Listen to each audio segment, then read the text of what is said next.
My name is Henry Janté, and I'm really happy to moderate this panel about Tech4Good, or Tech4Good for Tech, as we will see. We have four great panelists with us tonight, and we're really happy to be here at the EU at SXSW House. Tech4Good, big issue, big subject, big topic. The thing is, obviously tech can deliver social goods, and we will have great examples of that later. But it is also a social issue by itself, because tech can lead to a lot of social issue about privacy, fake news, bias, and all those kind of things. So what we were trying to do tonight is to explore those two faces of the relationship between tech and good.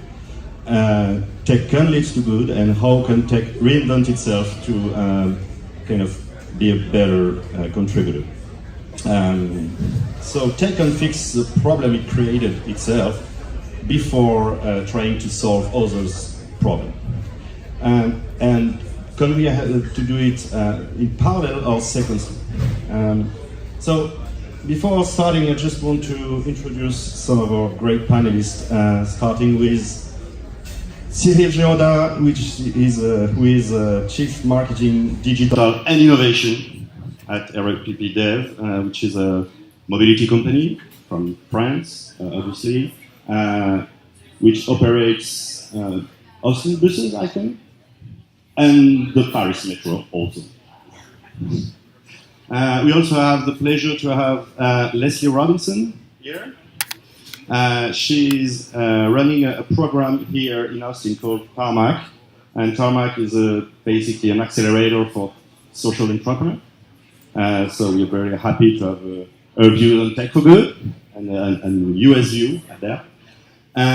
We also have with us Binta Jameh, who is a co-founder of a French school called Konexio, and it's a school that tries to include people through digital and technological course. And next to me here is Alexandre Zapolsky, who is chairman of a company called Linagora, specializing in open source software, and a member of the global digital and tech community in Paris.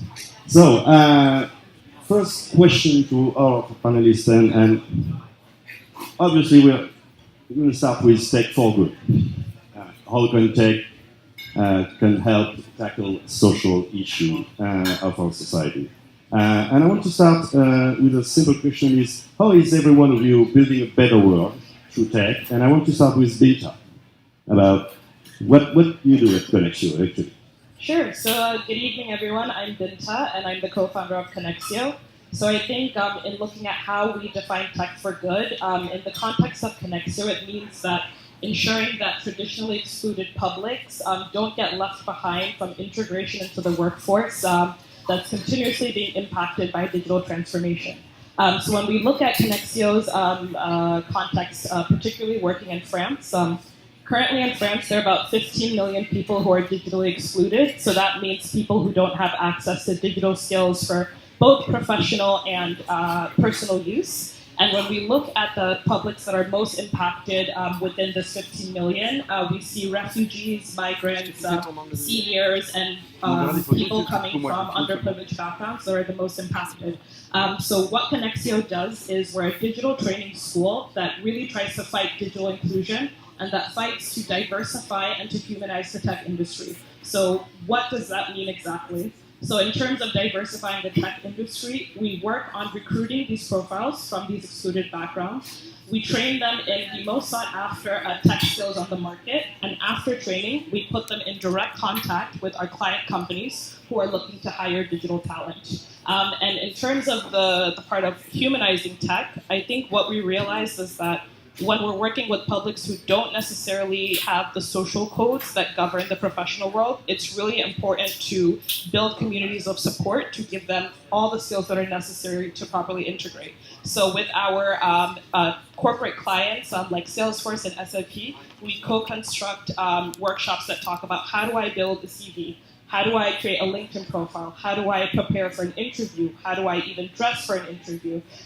So I think the idea is really to build a comprehensive program that focuses on the human aspect, the social aspect, as much as the tech aspect, to make sure that our students have every chance possible to socially, economically integrate. Great. So Leslie, Tarmac, tell us just a little bit about it. Howdy everyone, I'm happy to represent INCO, which is headquartered in Paris, and I run their operations here in the US, which Tarmac TX is underneath our 501c3 nonprofit called CALSO, which for ease of moving forward in conversation, we'll just call it INCO US. But Tarmac TX is an accelerator program that is sponsored by 3M, so we're focused on social impact and green startups. We're currently in our third cohort, so we have about 30 startups that have gone through our program to date, and we're really excited to have just launched the application for our fourth cohort, which will actually be more focused on green startups, which is going to be a little bit more themed and narrowed down for us. So if you are an early stage green startup, please come see me. We have a program for you starting in the fall. But Tech4Good really means empowering those founders that go through our program, but also are part of the global INCO network, because we have accelerators and incubators around the world in 22 plus countries. Specifically here in Austin, what that means is that the startups that go through our program are focusing on Austin problems, that then of course can be scaled up to be Texas, the US, France, the world. But really that's the point of our program, is to provide those resources, and especially with the sponsorship from 3M, the mentorship that their staff here in Austin provides. So that's one piece of the Tech4Good program, but another piece, like Binta, is we actually have an online training platform called INCO Academy. And through INCO Academy, we have a program called POW-HER, so POW''HER, Power in Tech, that's sponsored by Chanel. So this online training platform is focused on underrepresented and underserved populations, and here in the US, really girls and women, to be competitive for what we're calling jobs of the future. So think about designing a website, entrepreneurship, how to get a job, those soft and hard skills that we're putting together through curriculum on this online platform that's sponsored by google.org. So I'm really happy to have the conversation with Binta about her program and our program, and see where we can have some promising practices between the two of us for this specific type of Tech4Good. Great. Now let's move to a less obvious area of Tech4Good, is just mobility and urban mobility in particular. So Cyril, how do you change the world? Our role is to ease urban mobility, which is a huge challenge because, as you may know, 60% of the global population lives in big urban cities, increasing congestion and increasing need for more fluid and easy to access mobility. So that's our role. We operate, as you mentioned, in Paris for sure, in Austin, but in many big cities around the world, in London, in Mumbai, in Riyadh, and everywhere we see the same need for improved urban mobility. And our ambition is to facilitate the shift from private car usage to shared mobility. And when we say shared mobility, for sure, we can think about electric scooters or bike sharing. We can see a lot of them in the streets of Austin, but mass transit, public transport, meaning train, tram, metro, buses are really the backbone of an efficient mobility network. And technology plays a key role at two levels. The first one, we say on the back office side, is to reinforce and to help us to reinforce the efficiency of our operation. We have developed many big data solutions, and one of them is a showcase on the French tech area on the booth, because we manage huge volume of data coming from our different systems. So we are able to increase the efficiency, the reliability of our operation, and really to match to the customer needs and expectation. And on the other side, let's say on the front office, technology and digital help us to deliver new service. For example, what we call, our industry call mobility as a service platform, mobility as a service solution, which means to book, to plan a ride from point A to point B, a door-to-door trip, combining different modes of transport with a single account, which make the experience very easy, very convenient. And last but not least, another very interesting and attractive innovation that we will showcase later on is to facilitate access to everyone, to make public transport very inclusive, including for women, because in some part of the world, there are fear to go in the public transport due to harassment. And we are very proud of a new app that has been developed by a startup in Casablanca, where we operate as well, which is an anti-harassment application in order to allow women, in case of danger, to give alert and to get support from the community in the network. Okay, great, thank you. Alexandre, just can you introduce your work? Yeah, maybe first I would like to thank the organizer of this event, and I would like also to tell you how I'm proud to be in a conference organized here at the European House. And you know, Europe is not something that's only for politicians. It's something very concrete, and we are all on the stage and you in front of us to testify about that. So I'm so proud to be a European, you know, entrepreneur. And I think it's so clever to have the French Tech and Business France jointly to organize their conference under the patronage of the European Union. And thanks for that, guys. You do very well. Yeah, of course. It's an interactive event. And we will get election in a couple of weeks, and so we have all to remember that when we will go to vote. So, but to come back on your question, so I'm the founder and the president of a company called Linagora. Linagora is one of the most important open source company in France, in Europe, and not only in Europe. So we are also based in Canada, in Tunisia, in Vietnam, and we are going to open soon in Russia and also in the GCC countries, certainly in Dubai. And so what we do in Linagora, so we as of course by design, so we develop open source solutions. We have a solution called OpenPass, which is a complete microservices platform.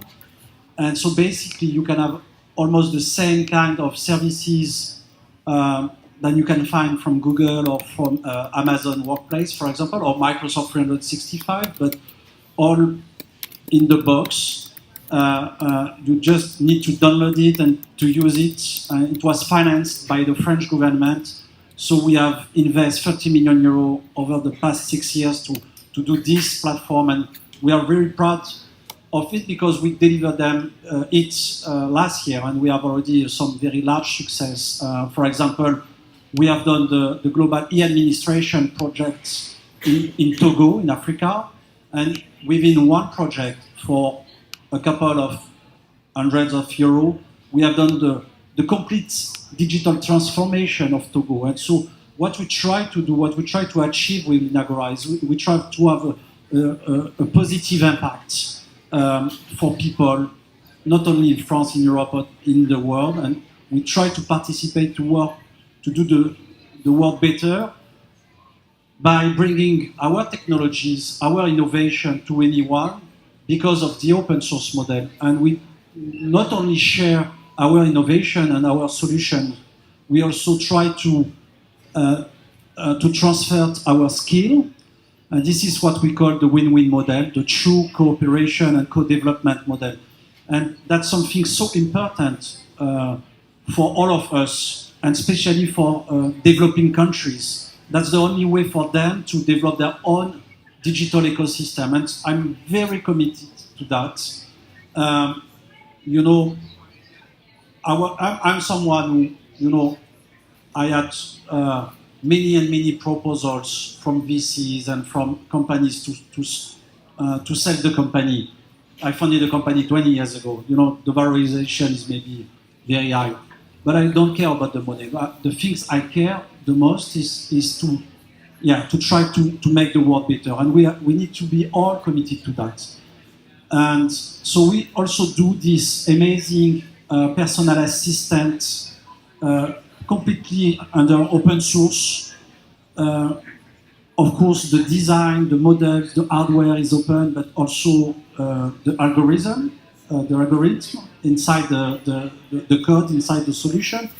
And anyone can use Linto either to teach AI, vocal assistant, and this kind of things. And so one of our goals is to bring Linto into schools, engineering school, universities, but also large companies, such as, for example, RATP. You should consider to use that, because when you use, you know, solutions from Google or from Amazon, you know, to do vocal use and vocal transformation, you put all your data into these big tech companies, and your data is not only your data, that's the data of your users, the users of the mobility, of your train and tramway and so on.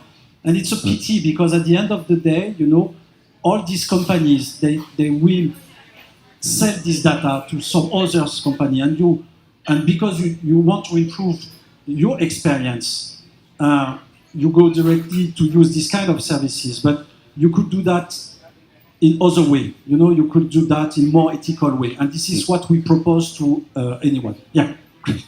I wanted to ask each one of you, what makes tech so suitable to change, to bring social change? And is it scalability? Is it's kind of universal language, which is code? Is for each one of you, what makes tech really a suitable platform to change the world?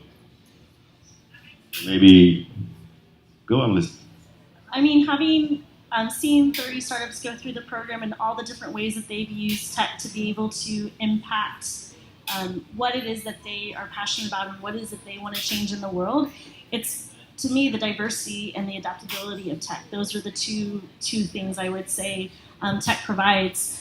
I mean, from addiction to creating community to food waste solutions to providing resources, it really is the gamut, and I think it's for the world to take and for the world to figure out and for the world to give back. And so to encourage founders and provide them with the resources they need to be able to use, I mean, tech for good, literally. I would say diversity and adaptability. Okay, great. Cyril? Good. So in our sector, as I said before, there are really twofold. The first one, which is not visible, but is absolutely critical, is how we can leverage other data to try to keep the data for our own benefit or for the public interest. But I will maybe highlight the visible part of it. I mean, what does change the life of our consumers, our passengers, is how we can convince them, we can ease the shift once again from private car to shared mobility. This is really our mission. This is our strong belief. This is probably the future of our world, to limit gas emission and so on. So our part is really on developing and reinforcing the attractiveness of public transport, shared mobility. And I think the idea here is how we can invent new service, new mobility solution, like on-demand transport. We invest a lot of that.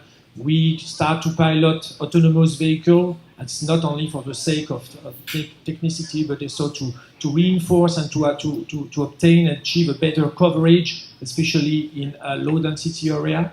So it's really changed the life of people through this new technology on our new mobility world.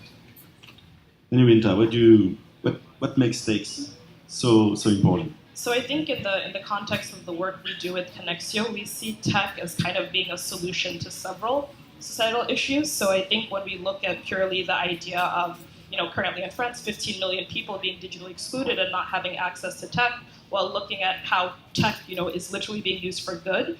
We're giving access to these technological tools to publics that traditionally would not easily have access to that.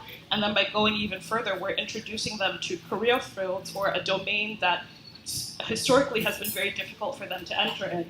So in looking at France's context, currently in tech, it's only represented by 33% of tech is represented by females, and when we look at code and web development specifically, that goes down to 27%. So when we look at the context of the refugee population in France, there are currently over 300,000 in France, but there's a 50% unemployment rate. So I think we see that there's a huge need for filling tech vacancies. So for example, between now and next year, there's going to be a vacancy of 200,000 developers alone in France. And when we look at that in a context of Europe, there will be a vacancy for 1 million. So I think we're seeing that there are publics that can be tapped into, and there's a need in the market. So that's a great opportunity for you to train people and to be employable easily and find easily a job. Absolutely. Right. What makes tech so crucial to social good? And is it? Yeah, actually, I think that tech can have an impact, and when you listen what everybody does on this stage, you think that every of this mission is important, but and are great, but my point of view on that is that tech not only can be used to do good things, but tech, by itself, must be good. I think technology is not neutral. Technology is a matter of politics, and depending the kind of solution or the platform you use, you will have a stronger effect in terms of impact. I like all these startups that they use Facebook or Google, to try to reach their goal and try to do the best as they want, But at the end of the day, I think it's one of also of our mission to try to do also the right things and to use the right technologies for that. And so, of course, for all these big tech companies, they lack to have all these small startups. They use their services and to try to reach good things, good goals, using their platform for that. Because they are a wonderful excuse on all the bad things they do. And we need to say the truth. We need to say the things, and especially here in Austin at the South by Southwest. So you saw that the senator Warren said yesterday or the day before that it's time now to break up GAFAM. Not only Google, Amazon, Facebook, and Apple, but I think that we need also to put inside that Microsoft. So the story is not about the GAFA, the story is about the GAFAM. And so that's something, it doesn't come from a communist country such France, That's something happens here in Austin by US senators. And so we need to think about that, we are lucky enough to live in Europe, and we have great leaders in Europe, especially today in France, with our president Emmanuel Macron. And so the president gave a wonderful speech in November 2018, last year, for the IGF, Internet Governance Forum. And he has someone who has designed a vision, a way that what I call the third digital way, And so basically the idea is to say between the big US, big tech, and so the GAFAM and the big Chinese company, the BATX, we need to find an alternative way, more ethical, more inclusive, more sustainable. And that's something that we need all to work on it, and I will be very glad to help all of you to try to do what you do today, but not only, without thinking about the kind of platform you use, but using the right platform, the good platform, and Tech4Good must be also a movement to consider technology at itself if it's good or not. Yeah, that's a great transition to our second party. Yeah, because as you said, and as you said in Binta, that there is a huge problem in diversity in France in particular, in coding position. The tech itself has a dark face and generates new social issues and new problems. So one could ask is tech suitable to tackle social issues when it's currently creating social issues? So could I, as we say in French, balayer devant sa porte, clean its own doorstep before trying to address other issues. So I would just reflect with you on this issue and we'll start with Binta, because I think you are precisely at the intersection of being Tech4Good for tech. Yeah, I think it's interesting because I think within that, tech kind of has its own solution to the problems that it's creating, because I think if you... Can tech fix tech? Yeah, exactly. And so I think if you diversify the way you hire and you're more inclusive in your hiring practices, then I think that's going to shape the way you see your impact, and that's going to shape the way you use your technology. And I think at the end of the day, it's not necessarily forcing companies to pick between being a social impact-driven company or a company that's based on profits, but it's very much based on having a double bottom line, a profit. So not only are they going to ensure by, for example, recruiting students from Konexio that they're, recruiting women, that they're recruiting refugees, that they're recruiting people from backgrounds that they traditionally wouldn't go to. They're also ensuring that these are highly trained and highly qualified people who are able to come in and build the tech solutions that they need. And at the end of the day, not only are they fighting their bottom line by making sure that they have well-recruited, high-trained employees who are able to drive their profits, but they're also giving back to society by including different publics who aren't represented in their employee base. Okay. And I heard the word data over there, and with you, and I want to just talk a little bit about this issue of data and how the ticketing data of your urban mobility system could be used to track basically every one of your moves. So how can we avoid this dark space? You're right. Among the huge volume of data that we treat every day, some of them are especially sensitive. Ticketing, validation data, because imagine you have a monthly pass on a smart card, or why not on a mobile phone. We are able to track you and to know where you have been yesterday, at what time of the day, and so on. So it's very sensitive data in terms of privacy. We have a very simple and very clear policy. We anonymize immediately the data.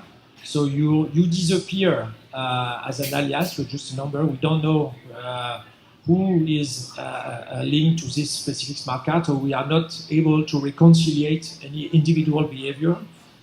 And that's not an issue for us. It's a question of trust and transparency for our passengers. And at the end of the day, what we try to understand is the global mobility pattern in order to optimize our network, in order to optimize the offer and the supply. We don't need to analyze any individual behavior, so it's very, very simple. Okay, and so you have kind of a data ethic code. We have a very nice ethic. We have a team in order to accompany this. And another topic I would like to mention is regarding data is about data protection, data security, because as soon as we move to autonomous vehicles, and we are not so far from that, we already pilot some autonomous buses. So it's very important to have a very secure environment to avoid any hacking of the system. You can imagine what can happen if someone could take control of autonomous bus. So we invest a lot of time and money and resource in this. It would be a great Hollywood film. Leslie, how can tech fix tech? Yeah, it's a loaded question. I think to echo a lot that Victor said, I think when INCO thinks about economies and what we can do, it's creating inclusion and sustainability within these new economies and pipelines. And I don't think that there is a perfect answer. I think that there's a lot of different ways that you can go about that. But I think looking at accessibility, and diversity and inclusion and equity and how to not just break down barriers, but work to actually eliminate them, I think is where tech can come into play. And so when you look at online training platforms or you look at different tools that can be used to do that, workforce development, it's slowly but surely doing that, but I'm sure that there's a lot more efficiencies that can be put in place along the way. But as of right now, I mean, tech is the best way to do that. And I think that there are a lot of conversations about the ethics of tech and what to do with it. But ultimately, I think that it's being used for good. And I would hope that slowly but surely chipping away at some of those barriers that the underrepresented and underserved populations have, whether it's unemployment or underemployment, there's a slew of different issues that I think tech can help solve. I don't think they can solve them completely, but they can help solve. And context save itself by saving the world. Basically, is there a kind of convergence between the fact that you are doing tech for good and that you are doing better tech at doing it? Binta, obviously you So I think even before that, just to kind of echo Leslie's point as well, I think that a lot of times we put a reliance on tech to be able to do it alone, but I don't think it's capable of doing it alone. I think we still have to think of the human interactions or like the human behind creating the tech. So I think what we try and see like in the context of our work is that it's so important to make sure that our technical skills programs are top notch and that we're preparing the students with the best coding languages and the most research coding languages. But it's also to understand that you need to have the social skills to be able to manipulate the tech, and you need to be able to have the human interaction skills to be able to manipulate the tech. Okay. So going forward, what kind of by design protection could we build in the system to ensure that tech is for good and it's good tech for good? And I would like to explore with you the question of stakeholders and cooperation. So, and I will start with you, Alexandre. But open source is obviously the best way to have a lot of stakeholders, kind of managing your product in a way. So, is it an insurance that you won't be a bad GAFAM guy?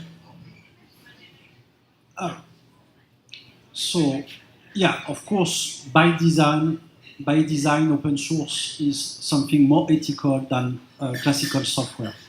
And that's why it has to be considered by everyone. They try to do tech for good. And we need to, without to be caricatural, we need to try to promote this idea, and we also need to be very careful that all the big techs, they don't take these ideas of tech for good just for themselves, and that's a concept that we need to embrace and that we need also to promote as an ethical company. And so, but that's not because you are open source that you will do tech for good. You can use, of course, open source solutions to do bad things and so on. So that's, you need to have a double commitment on that, But the thing is that when you do an open platform, for example, your peers can verify and they can testify that inside your code there is nothing such as backdoor or this kind of things. If we go back on the data issues, so of course you do that in RATPDev. You do the anonymization of data and so on. And just remember that it's because, so you do that and because you are a good company and we like you a lot. But every companies, they need to do that today in Europe because of the RGPD. And so now it's an obligation for every companies to handle this issue and to take care about the data of their users, of their customers, and even the data used by their own employees. And that's completely new. And that's something that, we need also to say. to say we need regulators, and we need that politicians take care about these issues. And I'm so glad to be here in Austin for SXSW and to see all these politicians that they have decided to come. And at the same time, if you look the theme of the conferences here, I made my own study, so about 15 or 20% of all the conferences, of the 2,000 conferences, are dedicated to this theme of ethics. And that's good, that's great. And people from the real Tech4Good, we need to, to be very clear on that, and we need to promote that and to say that, technology is not neutral, technology is a matter of politics. Yes. This is pretty I'm that was engaged. intense. That was intense. I'm engaged. That's normal. Just to come back to the question of cooperation and multiple oversights, you have a lot of open data program and you basically APIs all your data and services. Yeah. Is it a way for you to ensure that you have the best, all the best people working on your issues? And once again, the idea is very simple: is how to facilitate the access to shared mobility. And we strongly believe that giving open data access to our timetables, real-time information to any platform makes a lot of sense, because many people come on our platform to get information, but if they want to go to another platform, another app, they are welcome, because at the end of the day, they will use our system, and that's really the purpose. And what probably makes our difference with other kind of mobility provider is that really we work hand in hand with a city, with a public transport authority, which is our client. So we don't look at short-term financial benefits. We don't look at a price share index. We really work on public interest with the city, for the city. So that's the major stakeholder we have is really the city and the transport authority we partner with. So we are very keen on opening the data. It will be interesting to see what happens in a very short future, because I was mentioning earlier the so-called mobility as a service platform, which allow a platform to design the journey to go from point A to point B, combining different of transport. On our side, we are very transparent, very fair. We don't try to promote one mode of transport versus another one. We can envisage, and we should be cautious, that any private interest operating such a platform would try to guide the passenger to a certain type of mobility service instead of another. So public interest is really crucial if we want to develop mobility in this new world. So it's the fact that your system is wide open that ensure that there will be healthy cooperation and competition around to offer the best solution for customers. That it? Yeah. So Leslie, how can we ensure that tech is for good?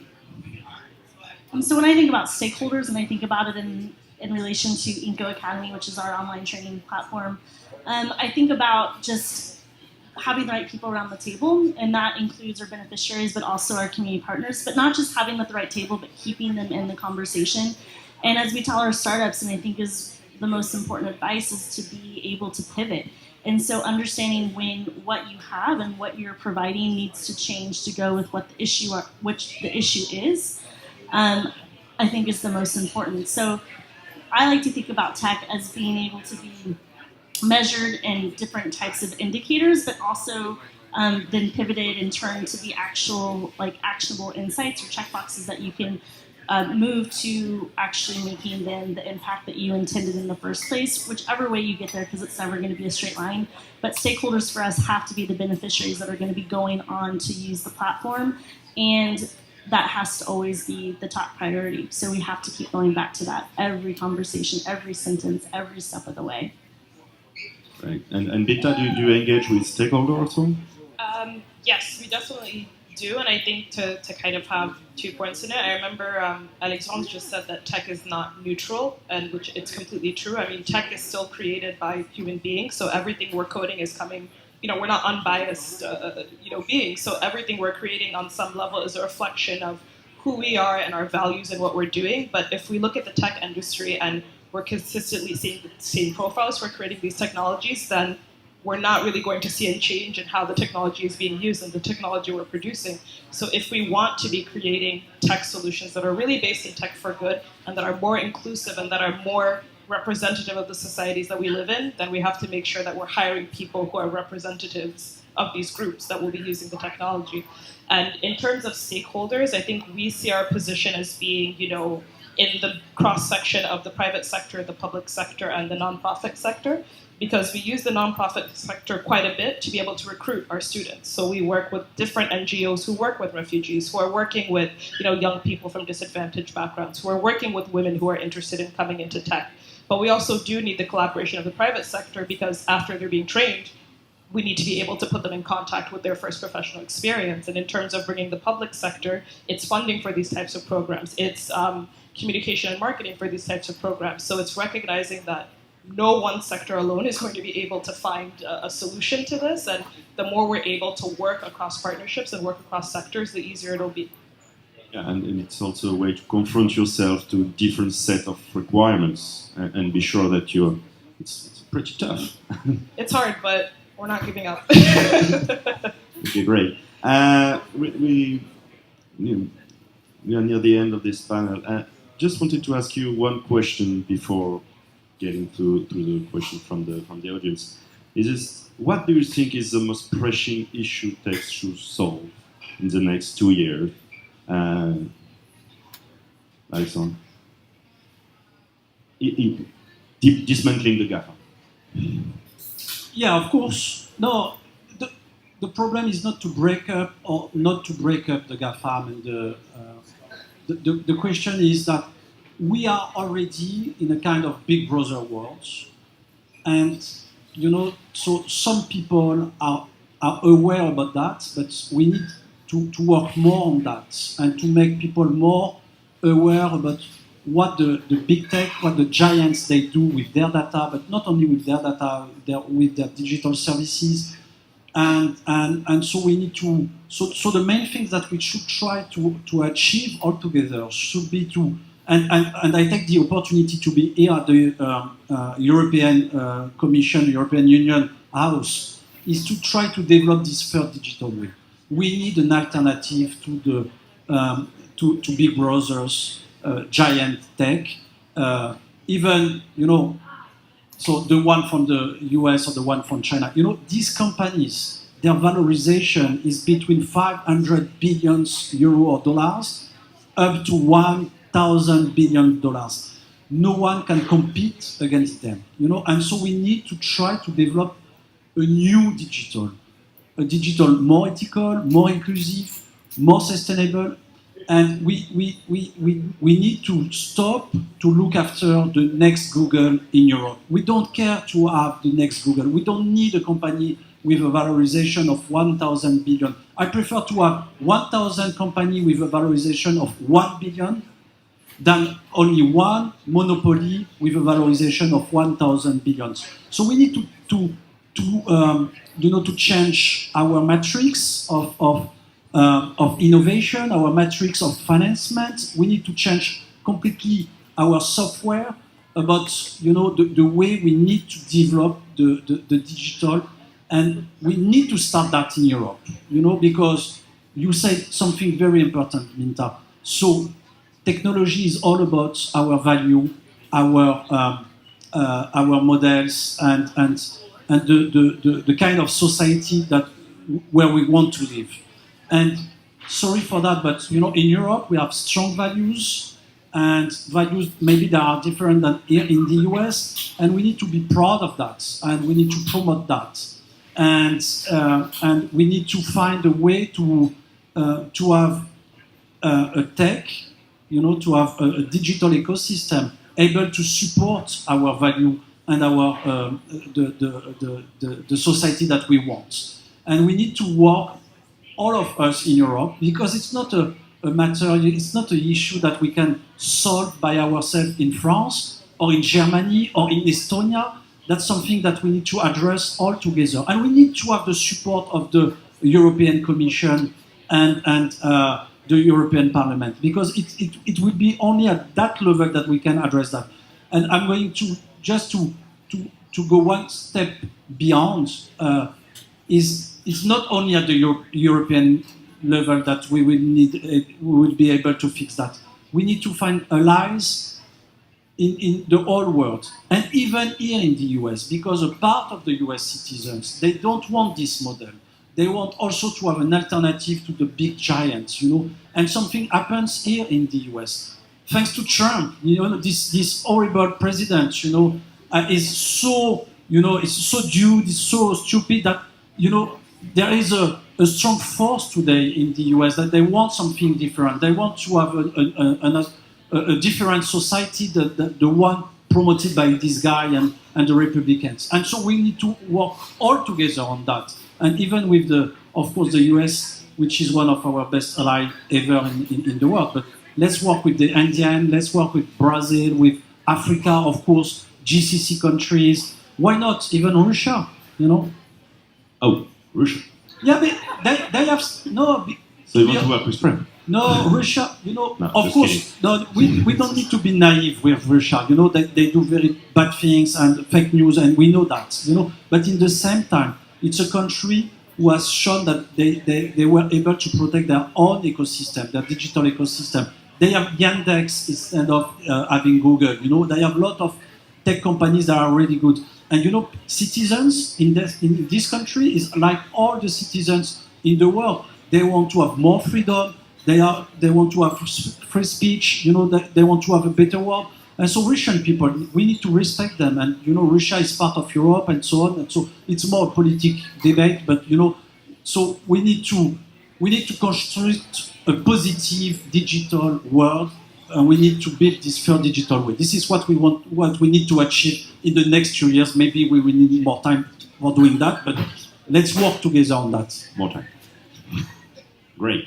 Cyril, what do you think is the most pressing issue tech could solve in the next 2 years? In our world, in our sector, the key challenge for the next couple of years will be autonomous vehicle. From a technological standpoint, for sure, from a regulation standpoint. But it will be there in 1 year, in 1 month, I don't know. It will be there. And the key question, it will be an interesting question. What will be the model that will succeed? Is it a fully private interest model? And in this case, you will see hundreds or thousands of driverless taxi invading all city center for short-term private interest?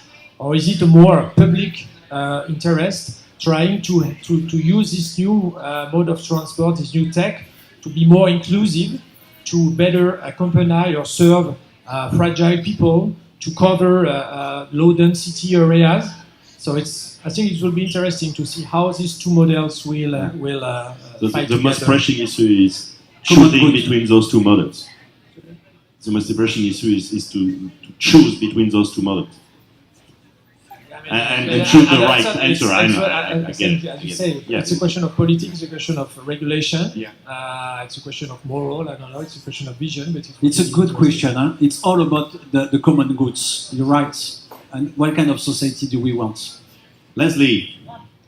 So What? 2 years. So my hope, actually, when you asked that question, was it came back to a tweet I saw, and one that I think we might be getting closer to. And so in 2 South by Southwest, so in 2 years, the tweet was less women in tech, more women on panels about tech. So I'm going to go with equity, and I'm going to go with seeing more women who have been supported and encouraged and, risen up into higher levels to be able to represent and be represented in tech.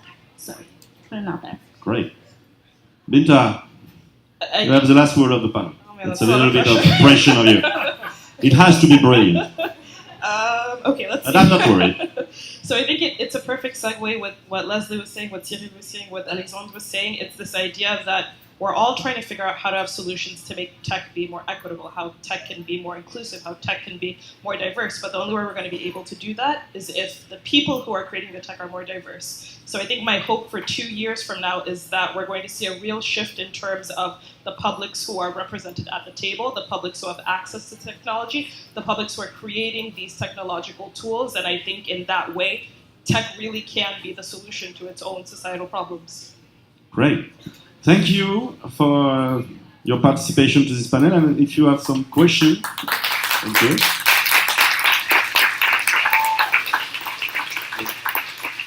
If you have some questions in the room, don't hesitate to stand up.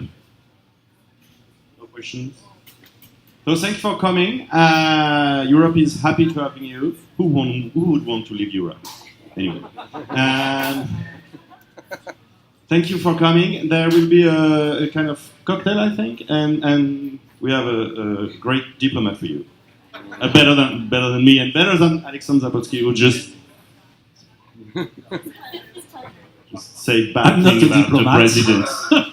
Don't say bad things about presidents. No, I'm not a politician. So, please, first of all, thanks a lot. Thanks for our great panelists. Thanks, Henri, for the great work you made with you. Thanks for bringing so many good ideas on French Tech4Good.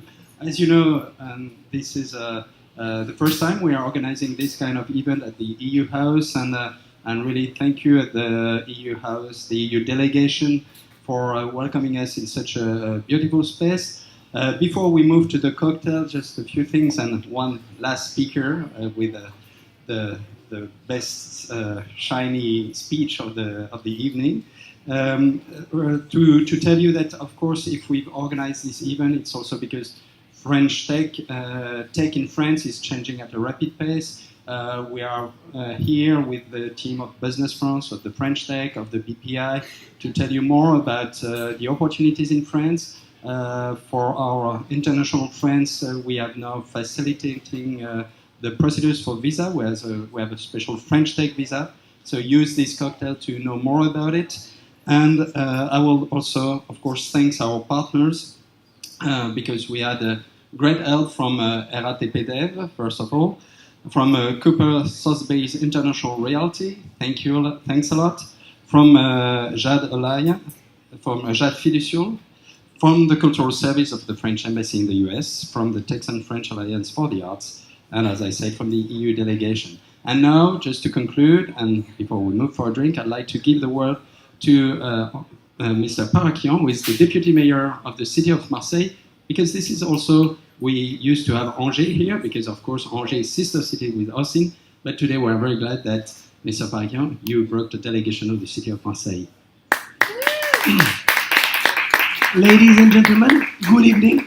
Thank you, Mr. Consul. We are very proud to have such a consul here in Texas. I know that you are very dynamic and you just signed a contract between France and the University of Texas, and that's very important for our students. I'm very proud also, Mr. Alexander, to be in this European house, because together we are stronger, together we are, yes, we go faster, and together we are more clever. Yes, I'm sure. Okay, you know, I'm very happy to be in Austin. I love your country. I love this city. We need your entrepreneurial spirit. We need your power. My name is Didier Parakian. I am the Deputy Mayor of Marseille. And I came here. Why I came here? With a big delegation, with the Chamber of Commerce, with some entrepreneurs, with Provence Promotion, with the French Tech, with also the best museum in Marseille, the number 5 in France, is in Europe, sorry, the Museum. We are here because we want to make partnership. I met the mayor of Austin. This guy is very clever, Steve Adler, you know, because he make, on one side he make the authenticity, and the other side he make the modernism, and together he make a very business-friendly city. Why we are here? Because this is the place to be. I was in December in Hollywood to speak about movie industry. I was in the CES of Las Vegas in January to speak about digital with 54 startups, and now I am here to find partnership. We have a lot of common points between Austin and Marseille. You are talking about data. Marseille is becoming a digital hub thanks to God. We have 14 submarine cable leaving from here, going up to Marseille on the beaches of Marseille. And now all the data centers in the world, they want to settle their data in Marseille. You know, data is the new gold, and that's why Microsoft, Google, Facebook, Amazon, and also Linagora. You were in Marseille, I remember a few years ago. Marseille, yes, it brings you luck. Marseille is very famous also for movie industry. Last year we shoot more than 500 movies because we have the infrastructures, we have the talent, we have the support service of the city, and we have very important things. We have the light. The light is 300. It's a sunshine city, 300 days of sun. That's very important. And just to conclude, because I don't want to be too long, we are here to do partnership. We are here to exchange business cards. So let's do business together tonight and make networking. All the best. And thanks, Mr. Consul. Thank you, everybody.